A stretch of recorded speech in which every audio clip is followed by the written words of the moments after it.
कपडे घातल्यानंतर कोणावरही खोटे आरोप किंवा कोणावरही दबाव किंवा कोणाचं खोटं नाव घेणं ही आमची भारतीय जनता पार्टीची किंवा माझी संस्कृती नाही। ज्या देवेंद्रजींच्या नेतृत्वात आम्ही रडे घेऊन मोठे झालो, देवेंद्रजींनी आम्हाला या गोष्टी शिकवली। परंतु दिनो मोरियाचे संबंध कोणाशी आहे, दिनो मोरिया कोणाचा बॉयफ्रेंड आहे हे नितेश राणे सातत्याने सांगत असतात। ते आमचे नेते आहेत, आमचे मित्र आहेत।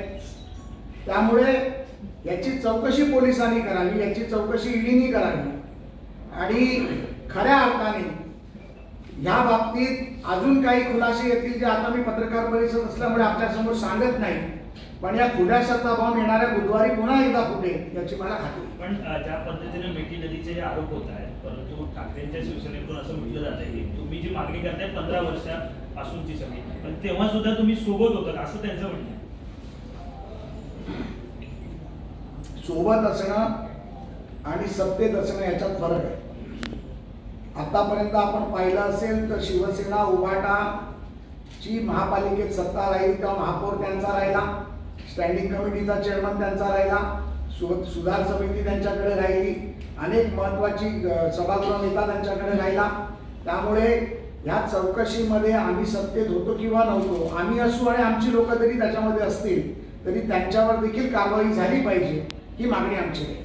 परंतु त्यांचा आता तुम्ही उल्लेख केला की अनेक महापौर, अनेक स्थायी समिती अध्यक्ष हे सगळे जे आहेत ते आता शिंदे यांच्या शिवसेनेमध्ये आलेले आहेत आणि त्यामुळं कुठेतरी तुमच्याच मित्र पक्षावर तुमचा रोख जातोय असं दिसून येत आहे। असं बिलकुलही नाही आहे, कारण ही चौकशीच मुळे माननीय एकनाथरावजी शिंदे मुख्यमंत्री असताना त्यांनी लावली होती। त्यामुळे मला संपूर्णपणे खात्री आहे की सन्माननीय एकनाथरावजी शिंदे एक सक्षम नेतृत्व आहे, भ्रष्टाचाराला पाठीशी घालणारं नेतृत्व नाही। निश्चितपणे ज्या ज्या व्याप्तीच्या माध्यमातून ज्याच्यापर्यंत या सुईचं टोक जाईल त्याच्यावर कारवाई करण्याची मानसिकता ही त्यांची देखील आहे आणि देवेंद्रजींची देखील असावी। त्यामुळे आम्हाला स्पष्टपणे वाटतं की यामध्ये कुठल्याही प्रकारे आमच्यामध्ये मतभेद नाही, आमच्यामध्ये कुठल्याही प्रकारची राजकीय चर्चा झालेली आहे, कुठलीही घोडदौड नाही।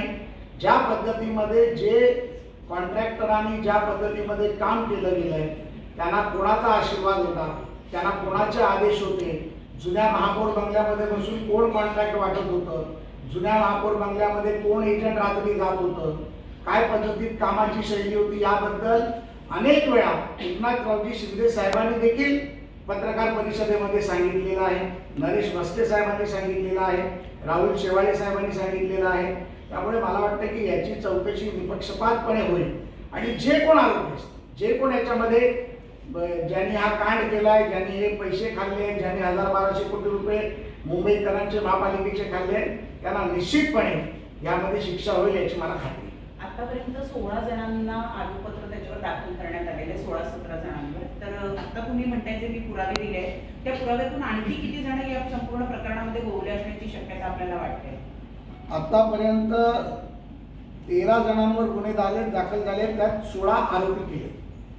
13 मध्ये 3 का 4 5 सरकारी कर्मचारी आहेत, त्यानंतर Jay Joshi, Ketan Kadam, Bhupendra Purohit, Acube design, AN construction, Nikhil construction, JRS infrastructure अशा अनेक कंपन्या आहेत। आणि ह्या ज्या कंपन्या आहेत, हा केतन कदम म्हणा किंवा दीपक मोहन म्हणा किंवा जय जोशी म्हणा, भूपेंद्र पुरोहित म्हणा, यांचा जर तुम्ही पूर्वाश्रमीचा इतिहास काढला तर हॉटेल इंडस्ट्रीमध्ये बिझनेस करणं, कॅटरिंगचा बिझनेस करणं, डेकोरेशनचा बिझनेस करणं अशा प्रकारचे यांचे उद्योग होते। परंतु अचानक 2019 नंतर यांना काय साक्षात्कार झाला की महाविकास आघाडीचं सरकार आलं आणि अचानक कॉन्ट्रॅक्टर झाले। वर्षानुवर्ष या इंडस्ट्रीमध्ये काम करणाऱ्या नॅशनल इंटरनॅशनल कंपनीज आहेत। L&T सारख्या कंपनीने देखील डाळ काढण्यामध्ये काम केलंय, रामची सारख्या कंपनीने केलंय, अँटोनी सारख्या कंपनीने केलंय, अनेक मोठ्या कंपन्यांनी काम केलं। मग अचानक ह्या कंपन्या बाजूला करून हे महामानव कुठून आले सगळे?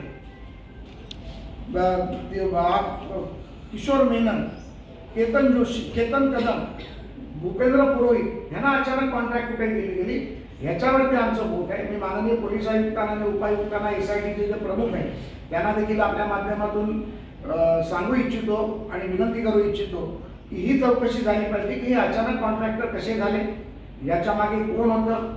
आता तुम्ही ज्या सोकॉल्ड फिल्म स्टारची चौकशी करता, 2 दिवस झाले 8-8 तास त्याला बसवलं जात आहे, याच्या चौकशीतून काय निष्पन्न होतं आणि आतापर्यंत झालेल्या चौकशीतून जे निष्पन्न झाले ते जनतेसमोर आपण आणलं पाहिजे. या सगळ्यामागे मातोश्रीचा वरदहस्त होता का काय? गाळ जो आहे तो माहीमपासून बांद्र्यापर्यंत सुद्धा गेला असं तुम्ही म्हणाला. बांद्र्यापर्यंत गेलाच नाही ना, निश्चितपणे गेलेला आहे. त्याच्यामध्ये काही तुम्हाला शंका असेल तर कारण नाही आहे. उद्धव ठाकरे मुख्यमंत्री असताना तुम्ही 2019 ते 22 चा उल्लेख करताय. उद्धव ठाकरेच मुख्यमंत्री होते, त्यांच्या आशीर्वादाने झालं सगळं.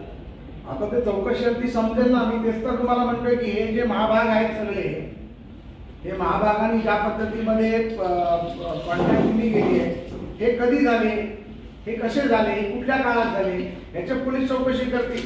एकाच पत्रकार परिषदेत तुम्ही सगळे विचारणार असाल तर पुढच्या बुधवारी तुम्हाला काय देऊ.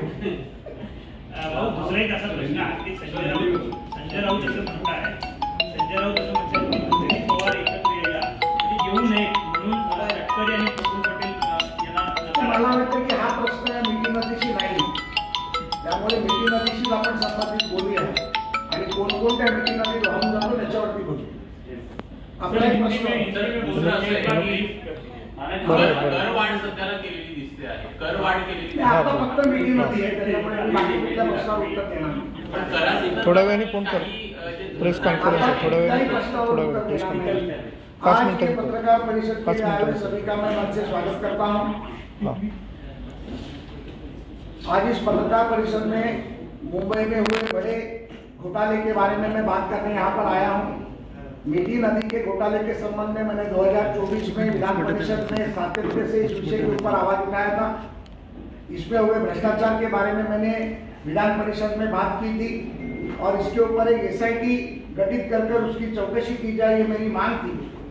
2024 में तत्कालीन मुख्यमंत्री सम्माननीय एकनाथ शिंदे ने इसमें SIT गठित करने की मांग को पूरा किया.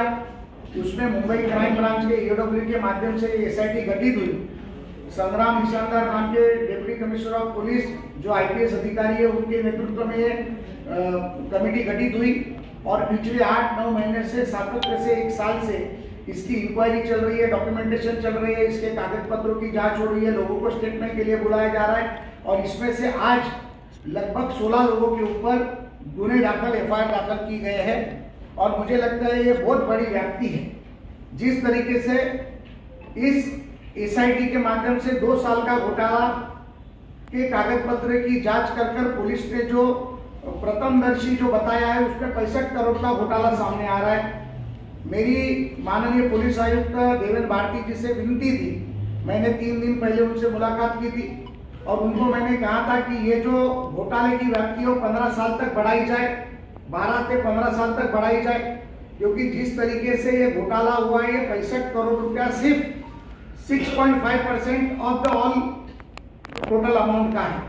तो लगभग 1200 करोड़ के सामने 65 करोड़ रुपया सिर्फ 5 या 6% होता है.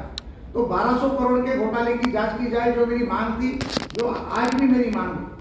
अगर मैं आपको उदाहरण के तौर पर बताना चाहूंगा तो इन्होंने जिस तरीके से काम किया है, जिस तरीके से कॉन्ट्रैक्टर अपॉइंट किए गए हैं, कोई मिस्टर केतन कदम है, कोई मिस्टर जय जोशी है, कोई भूपेंद्र यादव है, कोई एक्यूट डिजाइन है, कोई MA कंस्ट्रक्शन है, कोई निखिल कंस्ट्रक्शन है, कोई GRS है.